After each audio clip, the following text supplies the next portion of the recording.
ഇപ്പം റിയാലിറ്റി ഷോകളുടെ തന്നെ ഇപ്പോൾ തരികിട പോലൊരു ഷോ, അതിൻ്റെ പല വിധത്തിലുള്ള ഡ്യൂപ്ലിക്കേഷൻസ് അല്ലെങ്കിൽ റിപ്ലിക്ക. ഞാൻ ചെയ്തിരുന്ന ഷോ പോലെയുള്ള പിന്നെ ഷോകൾ ആക്ച്വലി അത്രയും ജെന്യൂനായിട്ട് പിന്നെ വന്നിട്ടില്ല എന്നുള്ളത് എനിക്ക് 100% ഉറപ്പിച്ച് പറയാൻ പറ്റും.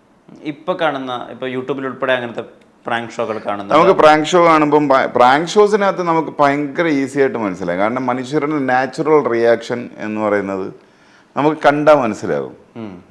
അതിനകത്ത് നാടകീയത വരിക എന്ന് പറഞ്ഞു കഴിഞ്ഞാൽ അത് പറഞ്ഞ് തന്നെ ചെയ്യുന്നതാണ്. പക്ഷെ അപൂർവം സമയങ്ങളിലൊക്കെ ചിലത് കാണാറുണ്ട്, ഒറിജിനൽ റിയാക്ഷൻസും സാധനമൊക്കെ.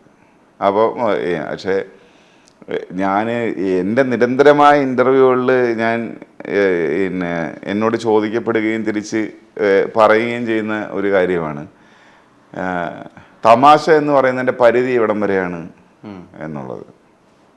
ഈ പ്രാങ്ക് ഷോകളുടെ കാര്യം, ഈ ആളെ പറ്റിക്കുന്ന പരിപാടി എന്ന് മലയാളത്തിൽ പറയും.